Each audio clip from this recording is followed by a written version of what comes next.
आलसी का बेडकार।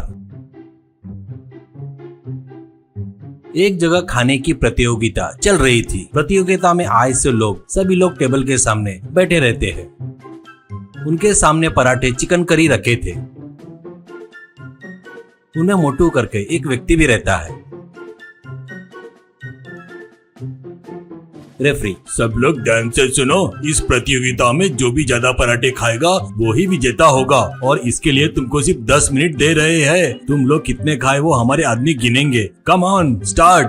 1 2 3 कहते ही प्रतियोगिता शुरू होती है। सभी लोग पराठे जमकर दबा रहे थे। एक व्यक्ति कौन कितने खा रहा है करके नोट कर रहा था। कुछ लोग प्रतियोगिता के बीच में ही नहीं खा पाने से हार मान रहे थे, तो मोटू एक और रोटी ज्यादा खा रहा था। एक व्यक्ति तो 90 मिनट में रुक जाता है, पर मोटू 10 मिनट तक खा ही रहा था। रेफरी सीटी बजाकर स्टॉप करके चिल्लाता है। जो गिन रहा था वो आदमी, मोटू ने 10 मिनट में 98 पराठे खाया है, इसलिए वो ही इस प्रतियोगिता का विजेता है, कहता है तो सभी लोग तालियां बजाते हैं। पर मोटू, अरे सर आपने गलत गिने सर, मैं 98 नहीं 99 खाया हूँ, कहता है तो रेफरी, तो ठीक है ले, कैसे भी तू ही जीता ना, आकर मेडल ले ले, ऐसा कहता है। ऐसे कैसे होता जी, गिनती बोले तो गिनती रहती, मैंने 99 खाया, 98 नहीं खाया, ऐसा कहता है गिनने वाला। ठीक है वैसे ही समझेंगे, कैसे भी तुम ही जीते हो ना, जाकर मेडल ले लो, ऐसा कहता है। मोटू, वैसे मुझे नहीं चाहिए, लगे तो फिर से प्रतियोगिता रखो, पर ऐसे गलत गिनकर जीतने का उद्देश्य नहीं है मेरा, कहते ही वहाँ पर आए सभी लोग चक्कर आकर गिर जाते हैं।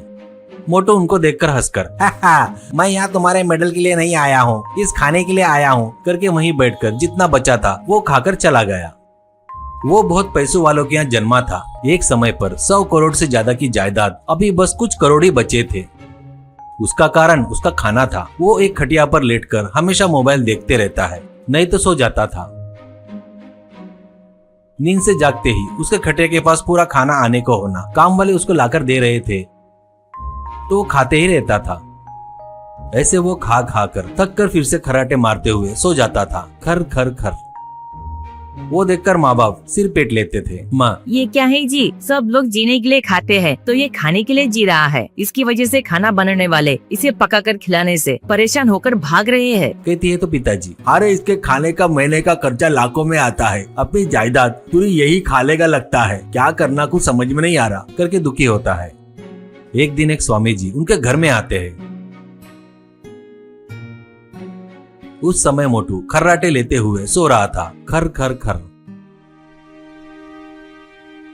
माँ बाप स्वामी जी को बुलाकर, स्वामी जी हमने आपको बुलाए और आप आ गए, इसलिए हमको बहुत खुशी हुई, पर इसने आपको खिलाने वाला भी खाना पूरा खा गया। थोड़ी देर रुके तो फिर से खाना बनवाता हूँ, आपके पसंद का खाना पूरा तैयार करके रखता हूँ, ऐसा कहती है स्वामी जी। कोई बात नहीं, मुझे और भी बहुत से काम है, अगली बार आऊंगा तब आप लोग अतिथि सत्कार कर लो। इतना कि तुम्हारी लड़की की कुंडली में कुछ बदलाव आया क्या, कहता है। पिताजी, कहाँ बदला स्वामी जी, उसको बनाकर खिलाते खिलाते हमारे में बदलाव आ गया, देखो हम कैसे हो गए, कहते हैं तो माँ, स्वामी जी वो सिर्फ आपकी बात ही सुनता है, एक बार आप उसे अच्छे से समझा कर देखो ना, ऐसा कहती है। तो स्वामी जी ठीक है बोलते हैं, पर काम वाले उसको कितना भी हिला हिला कर उठाते हैं तो भी वो नींद से नहीं जागता।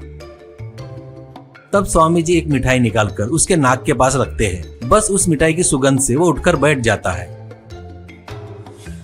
वो उनको देखकर खड़े होकर, आपका भाई स्वामी जी, मैंने देखा नहीं, माफ करना, कहकर पैर पड़ता है। स्वामी जी, कोई बात नहीं बेटा, तू मेरी इज्जत करता है, मैं बताया वैसे करता क्या, ऐसा कहते हैं। वो, बताइए स्वामी जी, आप जो बताएंगे वो करूँगा, ऐसा कहता है। स्वामी जी, तो तू आज से 6 महीने तक घर में किसी भी चीज की जरूरत रहे तो तू बाहर जाकर लाना है, ठीक है ना, कहता है। तो वो, बस इतनी सी बात क्या स्वामी जी, पक्का करता हूँ, ऐसा कहता है। स्वामी जी उसको आशीर्वाद देकर चले जाते हैं।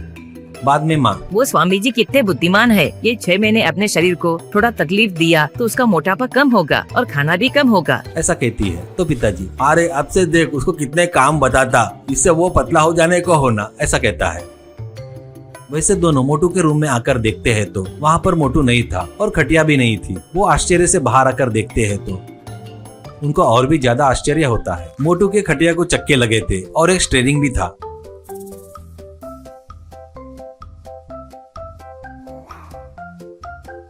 मोटू उनको देखकर, हाँ आओ आओ, और कौन कौन सा सामान चाहिए जल्दी से बताओ, जाकर लेके आता, फिर ब्रेकफास्ट का टाइम भी हो गया है, ऐसा कहता है। पिताजी उसको एक चिट्ठी देते हैं। मोटू खटिया लेकर गांव में घूमते हुए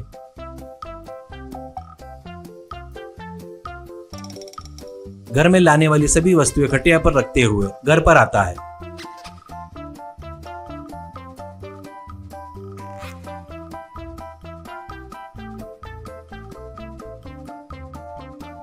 और घर पर खटिया पर ही तगड़ा नाश्ता करके कर्राटे लेते हुए सो जाता है। इसके बाद नींद से जागकर और एक लिस्ट जल्दी से दे दो, अभी लंच का समय हो रहा है, लेट हो जाएगा। ऐसे क्या देख रहे हो? स्वामी जी ने बाहर जाकर काम करने को बोला, पर चलकर जाना है या किसी तरह जाना है ऐसा कुछ नहीं बताए, इसलिए मैंने ये बना लिया। ऐसे ही रहा तो 6 महीने किया, मैं कितने भी दिन तक कर सकता हूँ ये सब, ऐसा कहता है। बस उसकी बातें सुनकर माँ बाप चक्कर आकर गिर जाते हैं। मोटू, मेरे प्यारे दोस्तों, ये वीडियो अगर आपको पसंद आया तो कृपया इस वीडियो को लाइक करके अपने दोस्तों को शेयर कीजिए। उतना ही नहीं, हमारे चैनल को सब्सक्राइब करना मत भूलिए। आपको ऐसे किसी आलसी मोटू के बारे में पता है तो हमें कृपया कमेंट करके बताइए। धन्यवाद।